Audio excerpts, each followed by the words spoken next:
Alright, what's up, VC? Good afternoon. Just drinking a little coffee here, listening to the new Eric Dolphy, out to lunch, the new Kevin Gray mastered version, the classic series. My dog's up in my biz. So yeah, I got this one a while back. Used the 75th anniversary. This is the Alan Yoshida. And so when they did this one, the Kevin Gray one, let's go swoop it up. Alright? The cool thing about these classic series, they're not that expensive. They sound great. They are 180 gram vinyl, the heavyweight, which I think is cool. That's what's the other one I don't think this one is 180 gram.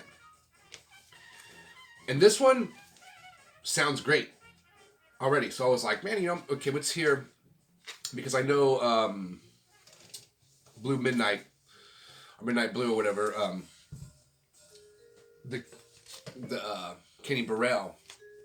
This one kind of got a bad rap. Yeah, Midnight Blue, sorry there. I guess it mixed pretty bad. So I haven't gotten the new Kevin Gray one, which I want to get, but I do have the classic records one from back in the day, and it sounds really good. But it's not off. It's not crazy better than the other one.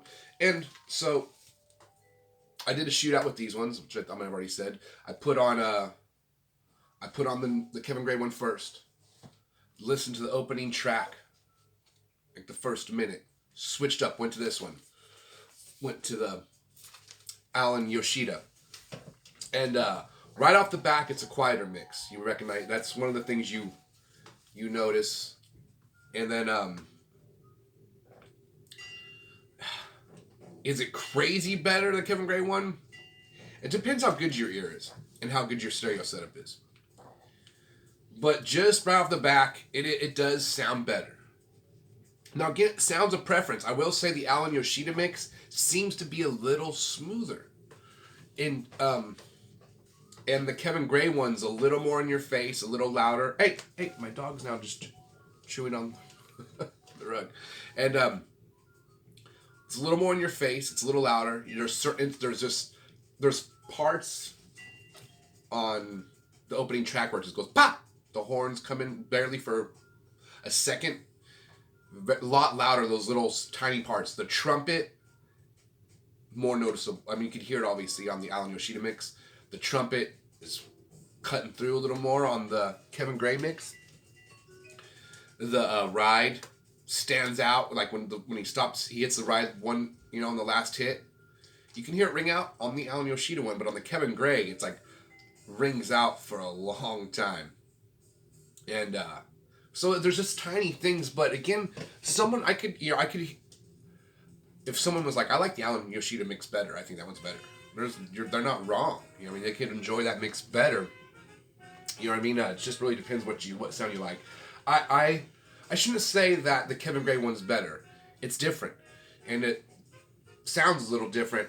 And if you want a more powerful mix in your face, and the trumpet stands out more, and the drums are a little more, the hi-hats, or the cymbals in general, stand out more, the Kevin Gray mix is your cup of tea.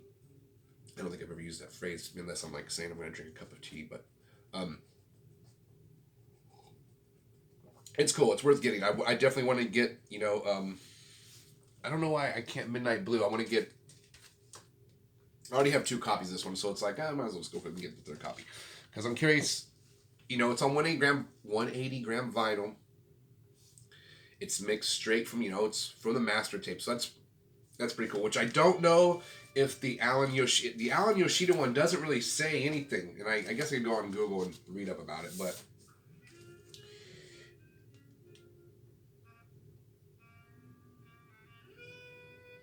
it just says mastered by Alan Yoshida at Blanche Dubois, Los Angeles.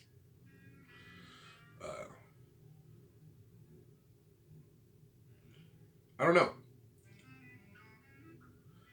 But it still sounds good. And like I said, I got this one used, so I got this one for pretty cheap, you know what I mean? So, but the new ones, I really enjoyed that the classic series are like $22, $26, $24. You know, depends on your store, wherever you're getting it from. They're just a good deal. You know what I mean? Record cases are a little flimsy. It would be cool if they made them like the thick cardboard, like the older Blue Notes. Seems like they're like quite a bit thicker cardboard or whatever. But you know, it is what it is. It's all about the music, so that's the main thing. And so, I'm like, okay, which one is which now? No. This is luckily I know this is Alan Yoshida mix. The one I have playing right now in the background is the Kevin Gray mix. And you know, that was my little shoot out of these two records. They both, like I said, sound great. And sounds a preference, so someone might enjoy one or the other more than the other one. So, it just depends. I just clean my glasses, but I don't really need them to see the camera. I guess this is just all for, since I'm doing a shoot, I should look, you know, like I guess if we're to stereotype people with glasses are usually more, you know, we think they're better at math. They read more. I'm just chilling. We have had a great show last night. I hacked my finger when I was doing my Jimi Hendrix feedback thing, and blood was like just coming out of my finger at mass amounts and just gushing all over my guitar. I was trying to play guitar and just like see blood splatter, which it's funny in my blues band. You know, I mean, it's looking like we're, you know, some crazy punk band the way, but it was totally on accident. And but I was trying to I had it on the ground. I was trying to strum it all crazy, and I just fucking pounced my finger, and it just filleted. It was just that little piece of skin that flopped off, so it did nothing crazy. But because that whole chunk was missing, it was just bleeding, and then it was bleeding onto the other finger. So I couldn't tell. I was like, did I cut more than one finger? What is going on here? But and then as I'm playing, you see blood was splattering on my guitar. That's so fucking gross. But anyway, we're all good though. So, but I had a great time playing. We do a 3-hour set. It's usually most bands, unless you're like big time, and most of the big time bands will, you know, like if you go see one of the heavy, like Eric Gales, they'll put on a good show. They'll play for like an hour and a half. You know what I mean, and that's a lot considering they had to travel a lot too to get to where they're at. But at the level I'm at right now, whereby you know you got to pounce. You got to do a 3-hour set. But you usually get 2 breaks, so it's not, you know, I mean, technically you're playing for like 2.5 hours. 2 hours, 40 minutes, whatever. It works out. It's super awesome, though. And it's kind of cool because when you do play for that long, you really get to, you know, I mean, especially when you're jamming out and improvising and stuff, you get to just try a bunch of new stuff. You know what I mean, back to the jazz players. We'll keep this under 10 minutes here. The jazz players back in the day were like brave because they, you know, I mean, coffee, clear your throat. You know, when they're improvising, I'm sure when they wrote these songs, they had certain things that were definitely, you know, the main melody and all that stuff they're going to play. But when it comes to the improvising part, you know, they wouldn't just, supposedly, this is what I hear, they wouldn't just do their standard licks that they know they can pull out with their eyes closed. They try some new patterns, some new melodic type of ways to just new intervals, just try to do something that you might mess up here. I mean, not that you want to make a mistake, but I think when performing, you know what I mean, the biggest thing is just you really have to let go of everything. It's weird. And I know people, that's a cliche, but you know what I mean, like your feet off the crowd, you're reading the crowd, but again at the same time you gotta, you know what I mean, ditch all that and then just really have a great, you know what I mean, you just enjoy it. But so once you know I think, you know, you don't have the I don't give a fuck factor as far as like anything that's around you, that you're in the moment of your performance and your instrument. You can try some new crazy shit. It's gonna be spot on because there's no reason to worry or about like what I mean. what could go wrong anyways? You know what I mean? You're improvising. It all anything goes. You know what I mean? So even you do land on the wrong note. I mean, what? It's weird. Like, what is a wrong note, anyways?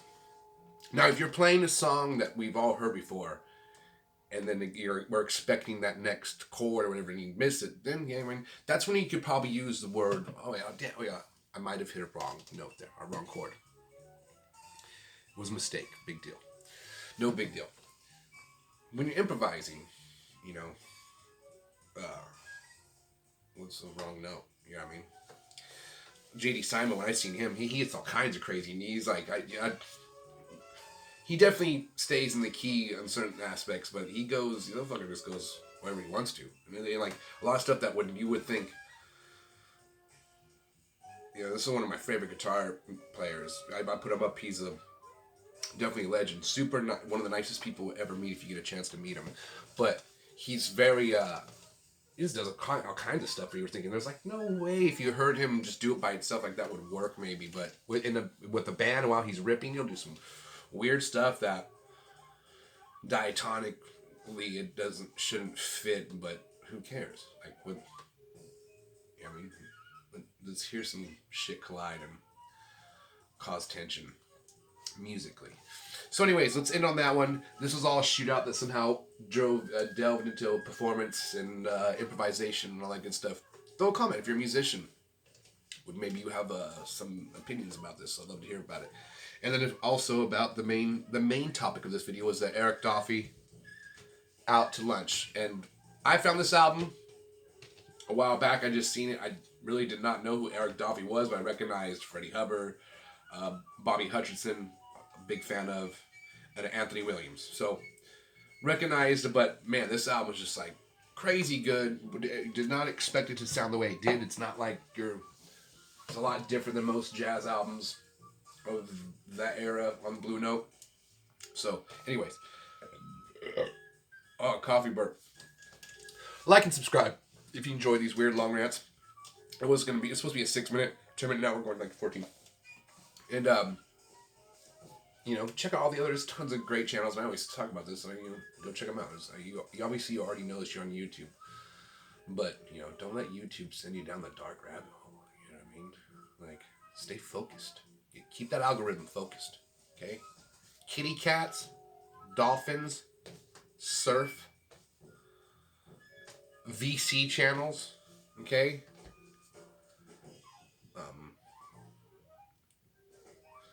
Put it on whatever you fucking want. I have to fuck around.